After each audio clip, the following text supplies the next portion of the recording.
Darkside made this?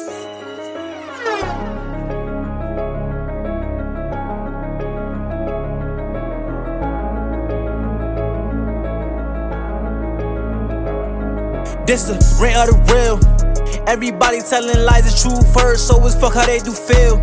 Or you for real? Man, put that on your mama, you a gangster and you got more shit for real. This the rant of the real. Everybody telling lies is true first, so it's fuck how they do feel. Or you for real? Man, put that on your mama, you a gangster and you got more shit for real.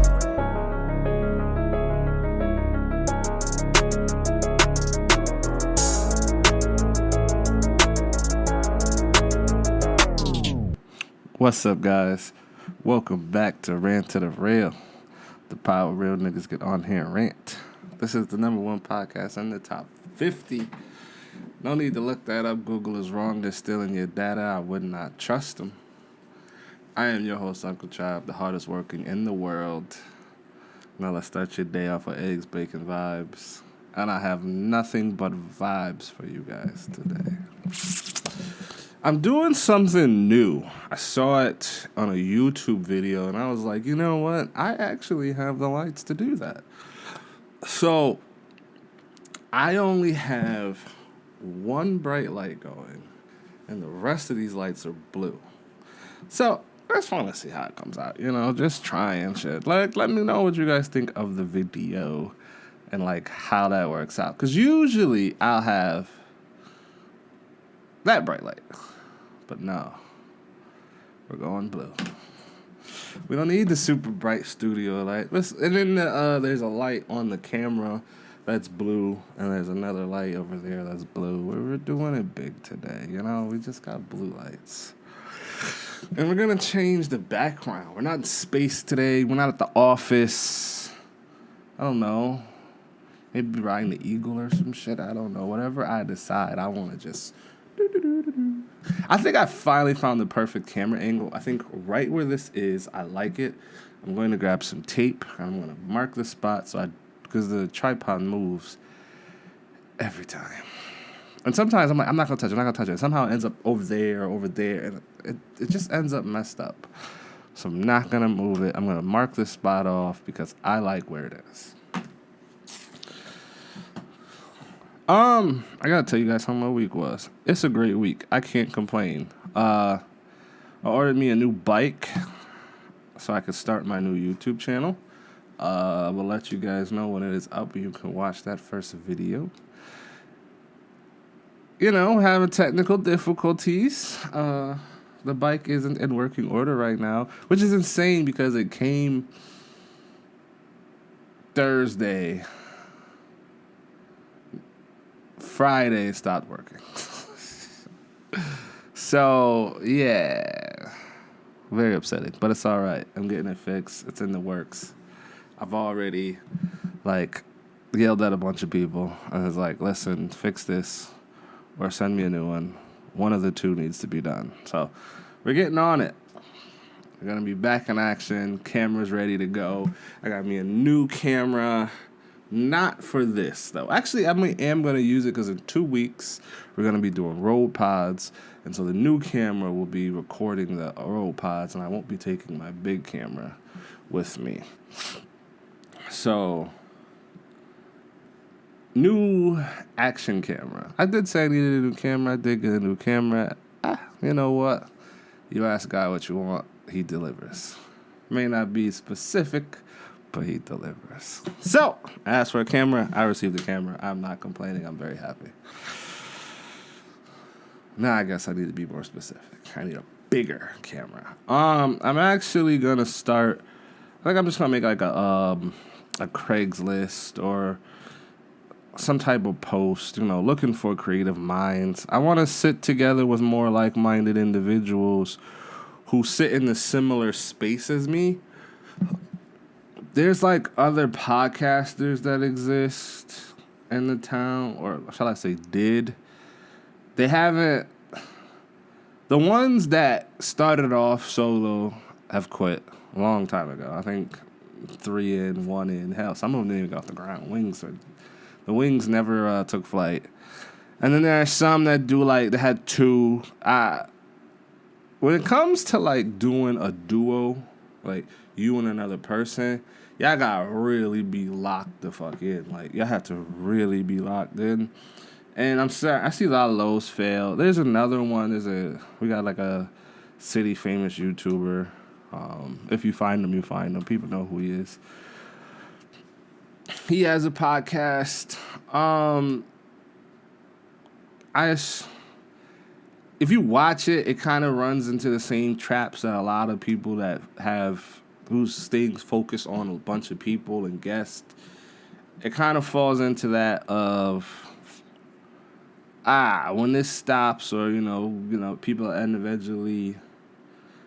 inevitably clash, and personalities don't mix. What happens next? Because that happened with my own show. I had a bunch of co-hosts, and personalities clash, times change, and people evolve, things happen, and they're no longer here for whatever reasons that happen. And the show must continue. You can't stop it. So what do you do now? You pivot? You do a solo show? Do you find a new guest? I know Adam22 ran into that problem a lot.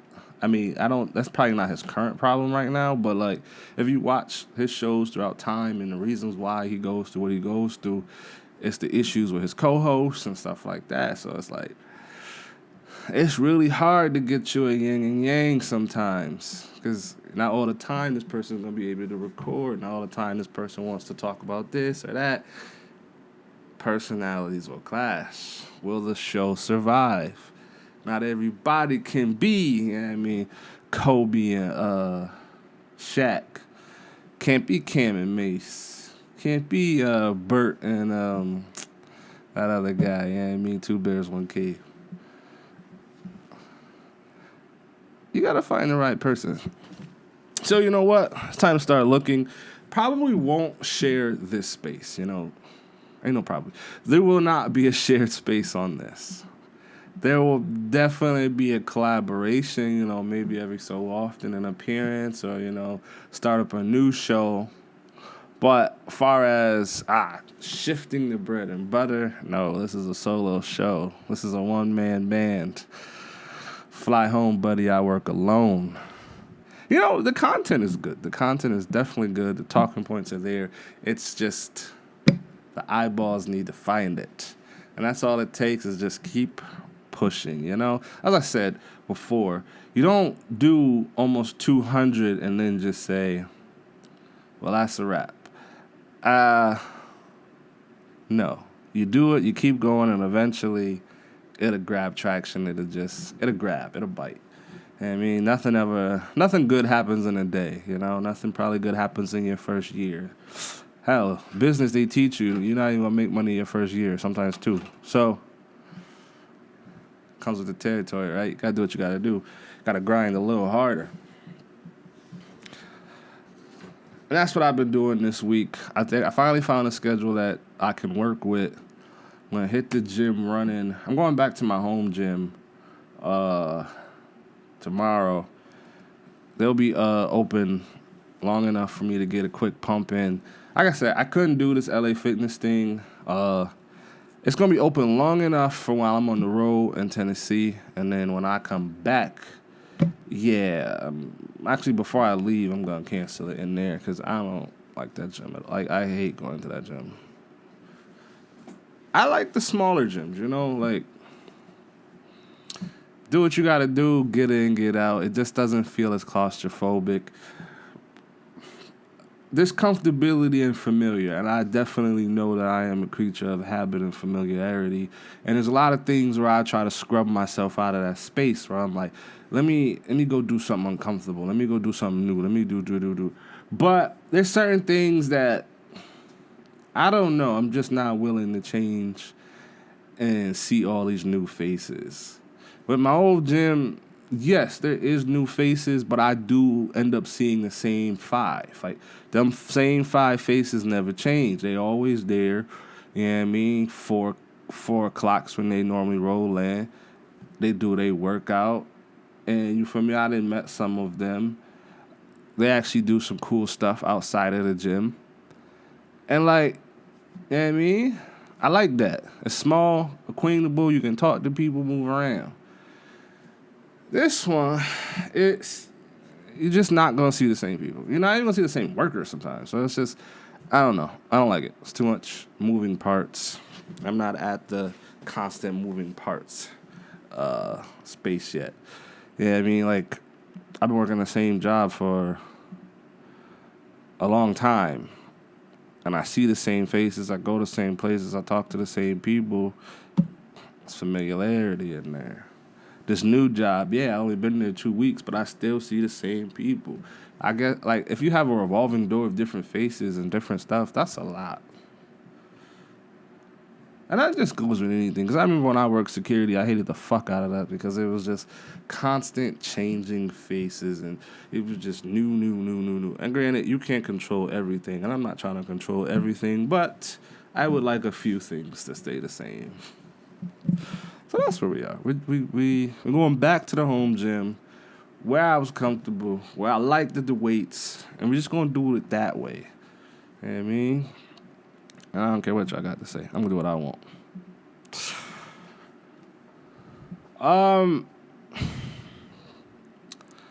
I had a real aha moment in my peaceful drives to and from work. And one of the things that it wasn't really like how to put words into until I sat down, thought about it, and I really gave it something. And it's, you got to stick with people when they fail, because that's the most important. When someone is failing or they're not living a way that you would approve of, you got to stay with them. You got to stand by their side. And I say that because when people are down at their lowest, they ain't really got a chance to get up. They fucked up. You know, most people would hit the escape, delete, jump ship, I don't know this guy. And you stay by them and they actually turn around. It benefits you. Now I'm saying, not saying every situation has that. There are times you gotta weigh the pros and cons and you gotta really weigh that person.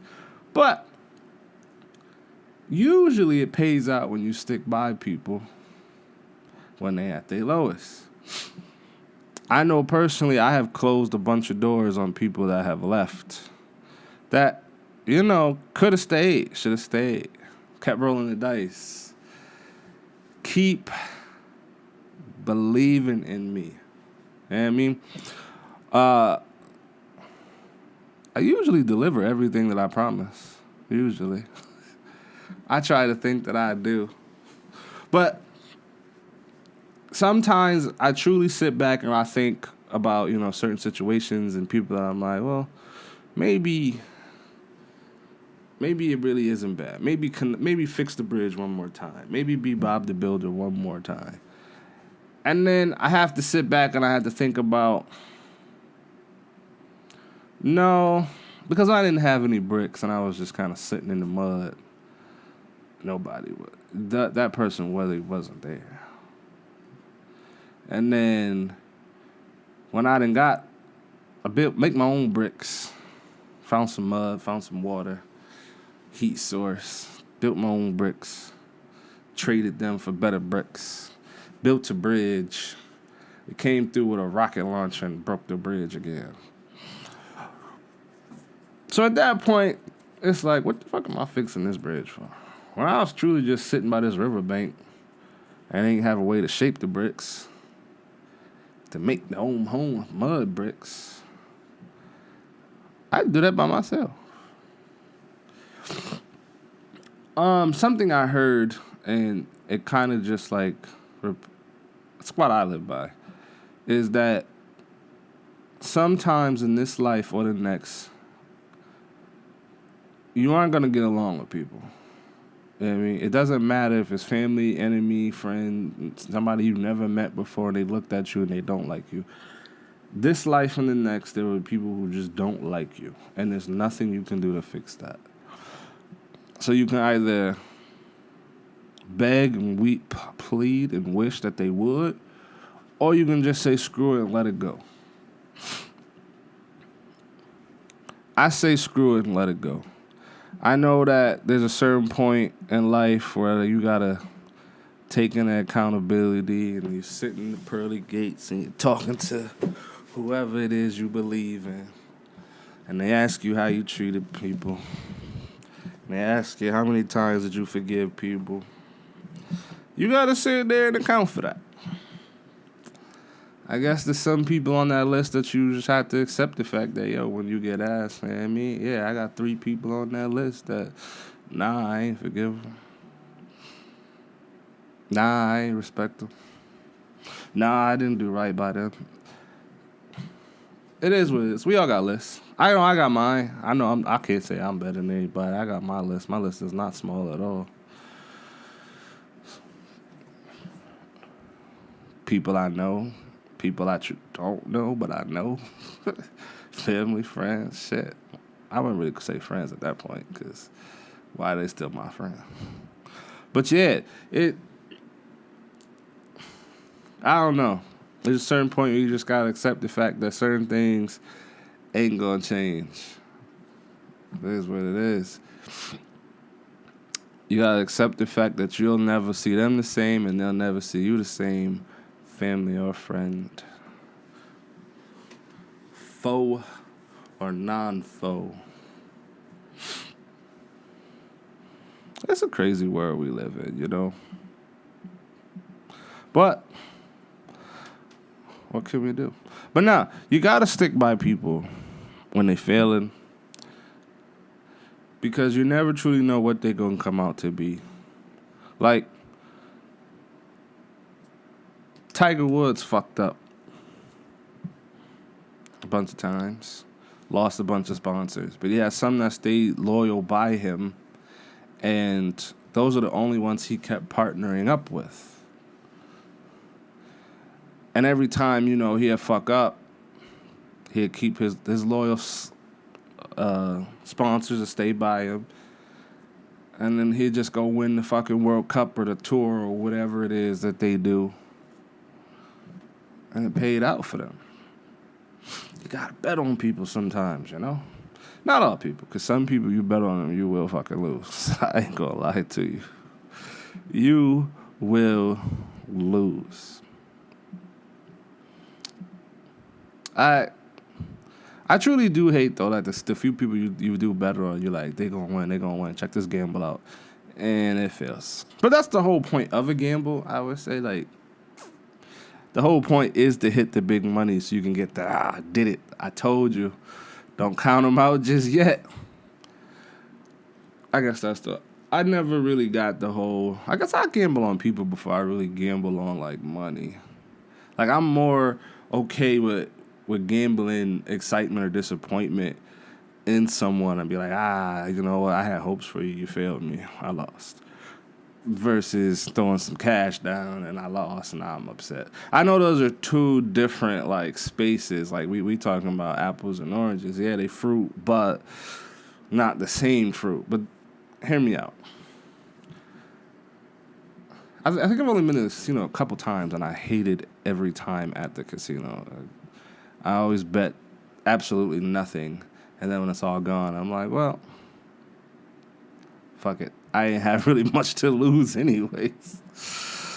God, I hate going to the casino. Well, everyone that I go to, it's always just a slot thing. And I'm like, where do you get the excitement out of just pulling that goddamn slot thing? Like, what is that about?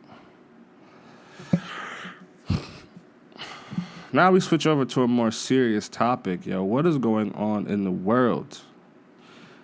I have been seeing a lot of recent studies and stuff, and it's like Gen Z isn't reproducing. They're not doing what they need to do. And like the current world state that it's in right now is a very rough, delicate one. Like, where you are in, I guess, your geographic location will heavily influence what goes on. But I guess it would also be, I want to say, I guess your race and your class also plays a heavy factor into it. Because it's like, there's a lot of dudes not getting any poontang. And it's like, why? 10 years ago, it was not even 10. There was a long gap of just a free-for-all, you know? Like, you could have got some. Right now, no, it's a recession on the poontang. You know what I mean? Ladies is being a bit more conservative. The bubble's going rampant. Nobody wants to catch some shit they don't want to get rid of. The itchy, scratchy, you got to think about it. Once you get something like that, you're damaged goods. Nobody wants it. You can only probably deal with either someone super desperate and mentally unstable or someone that has the same ailments as you. Because at the end of the day, you running around with something you can't get rid of, whether it's passable or not. Damaged goods, nobody wants it. You know what I mean? You can't sell plates with a broken chunk out the middle. You can, but no. What's the value in it? There's none. So the bubble going crazy. Nobody wants that. Nothing really is love, so it's more of a transaction. So what do you provide in this transaction? If it's absolutely nothing or not as much as I value or hold myself to or yourself to, then we can't complete the deal. So now it's a recession on the poontang because nobody bringing a greater equal value. And then you got the bubble running around that's lowering value. So you could have $1 million value. Now once you got the bubble, we're looking at $70 at best. The value has depreciated by a whole lot. That's a lot to deal with, process, accept. Shit. I know I wouldn't accept any shit like that. I imagine, but the way I see things, if I think of it, I know somebody else thought of it. So you got to deal with the fact that there's absolutely nothing of value being offered. The bubble. Then there's the Me Too, because maybe that moment isn't as prevalent as it was a couple years ago, but at the end of the day, fuck around, find out. You'll get Me Too so fast. Then there's also the fact of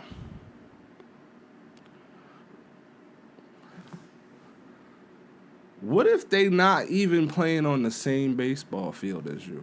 You know what I mean? You playing soccer and they playing softball. Or what if you think it's a Jeep and it's really a Dodge Durango? You got all these factors you're juggling. You truly don't know what you're walking into. That's the point of the unknown. Don't get me wrong. But I guess back then there wasn't really all these factors. It was kind of just like, you want poontang? It's available. Go get it. In a consensual way, obviously. But now, it's rough. You gotta first even have something of value to even show up at this goddamn table. You better have something. Even if it's jokes, you better have something. Alright, now you got to the table, you sat down, you talked with them, you find out they're a biological woman. Hopefully they sober if you finally get some poontang or get to that point, because you can't have no one too drunk, and then sometimes you need that little pep juice. Not all the time. Some people do. Some people, that's how they rock. They need the pep juice. Then you do all these hurdles, finally talk to the person, and then what if they're done? What if they offer absolutely nothing? You didn't know that till you jumped through the hurdles. or maybe they not mentally stable, or whatever the case may be. It's not till you get into the door that the skeletons come out the closet, and then you gotta see if you were okay with those skeletons. Is there skeletons and demons? What's in that closet? Because I gotta know. And then you gotta repeat the process all over again. And it's crazy is because the population is declining across the world. I was watching something and like, yeah, majority of the reasons why other people in other countries, population is declining is really because of religion and how heavily it's enforced. But it's due to the fact that you got all those factors going on. You know what I mean? The Poon, Tang, they ain't giving it up. It's a recession. Now that sucks for y'all because that's terrible. And then a lot of people never really had that chance to wild out. The statistic was like 33% of Gen Zers didn't lose their virginity until like 25 or 23 or some shit like that. And that's like, wow. No yams in high school, no nothing. I think truly that you gotta fuck up in high school and summer college to like understand where you are in life and value your more serious time. Cause like, if you don't get a chance to be a kid, wild out, fuck up, do crazy shit, you do it as an adult when you can't, or when it's no longer accessible as easily as it is when you are younger. When you are younger and motherfuckers are throwing themselves at you, at this point, fuck yeah, take it, do your thing. Obviously be safe, but do your thing, 21. You gotta learn it. You gotta learn the heartbreak. You gotta learn that she just fucking, or he just fucking. They don't really like you. They just feeding them carnal desires. You gotta learn that maybe I shouldn't hang with these people. You gotta learn that, damn, this what blowing $1,000 feel like. You gotta do that early, and I think the helicopter parents that stop their kids from doing it understand they still want to do it, and they still are going to do it. It don't just when you get away from them don't mean that they won't do it. But now when they at an age where it's like it's not acceptable, it's too late. Like realistically, being a virgin up until mid-20s, early 30s is insane because obviously you never know what you're doing. It's not like you got a coach telling you what to do, but you haven't even worked out any kinks, nothing. And the unrealistic mindset of you trying to find another virgin is insane. But let's say you do.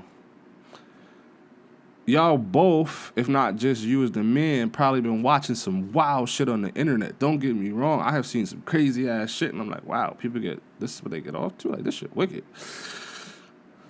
So you probably seen some of that shit. You think it's normal, and it's not. It's not. So it's like, you gotta like fuck up. You gotta learn. Like, I'm not pushing no agenda. Don't get me wrong. But what I am saying is there's gotta be a chance where people get to do them and fuck up. Like, there needs to be the fuck up. You won't get where you are unless you fuck up. I wouldn't be where I am if I didn't fuck up. You know what I mean? Like, I had to sit my ass down to realize what the fuck's going on. Like, the situation in front of me and where life is, where we going. Now imagine if I did that dumb shit that I did in 2013 tomorrow or today or in 2025 as a period. Now I look like a super goofy because the fact that I was able to get off with, I would say, a slap on the wrist versus now, no. They'd be like, what the fuck are you doing, bro? You tripping. Go sit over here for some time, for some wild time. So you gotta fuck up when you young niggas though. Like you can't stop your children from doing that. And I feel like certain cultures are like they vulturally destroy their families, and it's like, why? If this shit is broken and isn't working, why do we keep doing the same broken, repetitive thing? Who benefits from it? One of my trainees, she's I don't really know what she is, because her mom is one thing, her dad's another thing. Like, I guess in their family, those two are outliers and they're cast away. They're cast out. Like the big families, like, you two are doing too much. We don't accept you. And then they have, kids, obviously. So then now the grandkids obviously are going to follow their own path. They're going to go their American route, do the things that makes them happy. And then now the big family, they want to, like, try to rope the grandkids in. And they're like, no, we don't want to do that. I know, like, she was telling me that her grandmother stopped talking to her because she's going to college and she doesn't approve of the garb she wears. Like, she wants her to wear, like, the more traditional face covering, long clothes, the hijab, all that. And she's like, nah, I don't want to wear that. It's not comfortable. It's too hot. I don't like that, the style. And, like, her grandma basically was like, all right, well, we done then. And that's crazy, because it's like, at what point do you say, you know what, my love for you is stronger than this bullshit-ass religion? I don't want to make it seem insensitive, but, like, this crazy thought process. Like, at what point does the love overpower what I know? Like, why am I biting off my family and throwing away people that can be around me while I'm not going to be here forever. Like, I'm going to die. Why die alone? Why purposely cut off everyone who could be there for me and help me and hold my hand through this process just because I don't like the way you live your life and I wouldn't live it that way? Because truly, when other people try to give you advice and tell you what you should be doing, it's them saying, I don't like the way you live and I don't approve of it. Why would you throw your family away for that? Like, don't get me wrong, there's a certain point where you deep down buckled inside, but if your family member is making an alternative lifestyle to something you would approve of, at some point, I guess you got to sit there and think, is my love stronger for them than my feelings? And for some people, my feelings is stronger than my love for them. It is what it is. But that sucks, because you lost a granddaughter, she lost a grandmother, or you lost a child. You lost mad steps in this process, and that's wild. That's wild. So, and that's not even just with cultural differences. Don't get me wrong, I understand that they are heavily cultured and, religious, but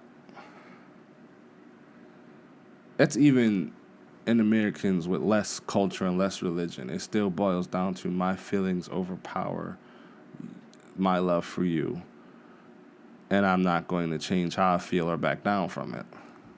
There's really nothing left for us to talk about. I guess there's a certain point where it's like, damn, that's how you feel. Like, you okay with not having them in your life? If you okay with that, then if I could be okay with it. But they're not gonna come back just because you're elder, just because, like, you sick and hurt. You excommunicate somebody, you gotta be prepared to the fact that they excommunicated. They're not coming back to you. So yeah, the thing was, it's like the cultural differences, the stuff like that, the helicopter parents, they more like, oh, focus on school, you need to do this. If you don't become doctor, I don't know why every country overseas is like doctor only. If you don't become a doctor, you're a failure. Majority of these doctors are idiots and morons and no one likes them. Majority. I can't say all of them, but there are some where you're just like, how is this guy alive? And, like, how does he have friends? How does anyone tolerate him? How is he married? How is she married? Like, this person is insufferable. Who wants to purposely be around them? But anyways, the goal is to be whatever it is they set you up to do. And then now you have to follow that strict path. It's, you can't do this, you can't do this. Well, you will eventually see it. Whether online, whether you got the one friend who is the rebel, whatever the case may be, you're going to see other things. And you're going to try it. You're going to do it. You're going to experience it. And if you hold off until you damn near 30, you don't know what it's like to do certain things. At 30, you're not really getting a threesome. Let's just be real. You're really not getting that. You can get it at 15, though. I guarantee you that. You can get it at 17. 30? You gotta really be him. Like, you at this point, you rich as fuck and you just paying for whatever. You on some Diddy shit at this point. You just rich. It's not because you figured out how to just finesse it. Because that takes more time. By the time you figure out how to finesse it, you'd be about 40. Maybe 35. It's not a year thing. You ain't just, all right, time to have sex. It's a threesome my first time. That's not happening, bro. That's just not gonna fucking happen. So, you got unrealistic standards. You watch unrealistic shit. And it don't work in this day and age. So at what point do we change the formula? At what point do you just let people be them? At a certain age, I feel like you guys just let people be them and make the decisions and they got to stand on them. Like, obviously, from the nest, yeah, I mean, you can still fly home, but the training wheels is off. Once you got, not kicked out the nest, but you need to use them wings and fly. And me carrying you everywhere, flying you all over the world ain't going to get you there. There's a certain point where it's like, you are more than welcome to come here and lay rest and get your energy, but use them wings, baby bird, and get out there and see what you can find. I know a lot of people don't have that mindset, and I was very fortunate to grow up to at least have that, where it's, you got to try it. You got to find out. You don't know if you like it until you do it. You don't know if it's not for you until you do it. And so, luckily enough, I'm able to pass that down to as many people as I possibly can. Like, you know, just do it. See what happens. But you got to be young first and then become old, and not old and then young. Because, like if you truly sit there and watch how, like, the people who grew up, like, I know a lot of people who grew up really sheltered and, like, I had a friend like that. His mom was like really on some like, no, he don't maintain the straight A's 4.0. He can't even think about outside. He can't breathe. He can't breathe in and out without my permission. Like, that's how his mom was. And now this nigga wild the fuck out right now. Drunk in bars, starting bar fights. Yeah, me. Niggas out here gangbanging, waving flags and shit around. Nigga wasn't like that at 15. But at 30, he is. Because niggas didn't have a chance to experience life. Sheltered as fuck. Nigga went to college and started doing drugs. Because you didn't get a chance to see and experience it. You didn't get a chance to see other people fucking up from it. Sometimes some people just need to see other people's downfall to be like, maybe that's not for me. Sometimes other people need to see other people's downfall and still walk the road. There are some people who can see people do drugs. You know what? Let me try that. Do it. And then they realize, oh, this shit really not for me. I'm good. And then there's some people that, you know, they get hooked on. I'm not saying drugs, but that's just the example I went with. But there's some things that people truly need to see and be around, or at least witness, to understand either this is for you or this is not for you. People glorify gang life until you actually get in it. It's one thing to see it. It's another thing to get around it or in it, and then you understand it's for you or not for you. Well, if you ain't bred into it, it damn sure ain't for you. But if you see it from afar, you think it's cool, you know, oh, King Von did it, Chief did it, I want to do it. It's too late at 30 to be trying to be around in the mix and hanging around. You should have did that shit 15 years ago when you wouldn't have got in trouble or as much trouble. You'd have did your community service. You'd have got your couple of years. You probably would have got your youthful offender. You would have found a way to get out of it. Now, it's too late to be doing all that shit. But at 30... trying to lose your virginity is fucking insane. Because, like, oh, you thought in your mind, if I stay focused in school, get all these good grades, become doctor, actor, whatever the fuck it is that they told you to become, you know what, I'll have wife, kids, happy life, house. Nah, nigga. And then let's say you do get a wife for whatever reason. Let's say it was by, arranged marriage, or you happen to swoon some girl, you said something corny, yeah, you got her. Now you doing all this freaked out shit you've been watching on the hub. You know what I mean? You was watching the Diddy Party tapes, and you think you could do the helicopter, and you flipping around, and you doing Kama Sutra positions and shit, and you don't know what you know. At that point, you cook. You're going to lose her. Or him, whatever your fancy is. I'm speaking as a man to another man position, so you got to then flip it if it's not for you. But you're going to lose them doing that wild shit you seen online, because that's not real life. None of that is real. None of them people actually enjoy that. I truly don't think any porn star enjoys what they do. They probably just justify why they do it. Like, keep it a bean if you really, meet someone who's really in that lifestyle, because I've met a lot of people in that lifestyle. They don't enjoy it. It's a means to an end. Like, it keeps the lights on. It keeps the kids fed. It does whatever it needs to do to not be homeless and hungry. And it works. And I'm only talking from a woman's perspective of that lifestyle. I've never met a man, sex worker, or sex content creator. Maybe I have and I don't know, because I truly don't want to know. But I've never really met any of them. But I don't think anyone truly likes to just whore themselves out just because. I think it just fills a need or a hole in their heart. I know there was this one girl I knew, she did that shit, and I remember she told me it was some sad shit. She was like, I don't feel like me if I'm not selling cat.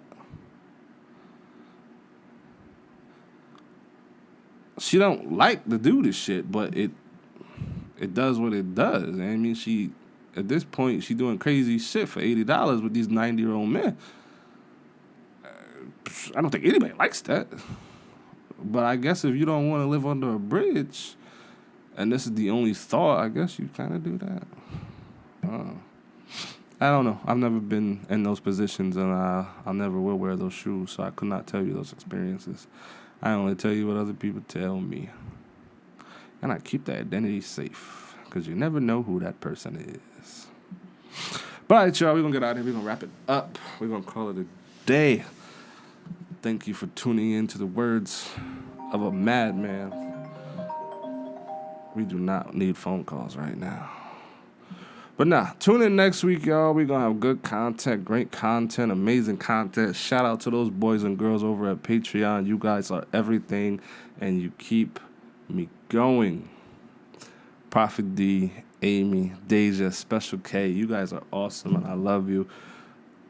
I appreciate even the people who ain't subscribers, the Patreon subscribers, the people who just like, watch, and comment. I appreciate the one of my followers that just gives me a comments on every video. You know what? I appreciate that, because you don't have to do it, but you do. And it just puts a smile on my face every morning when I see it.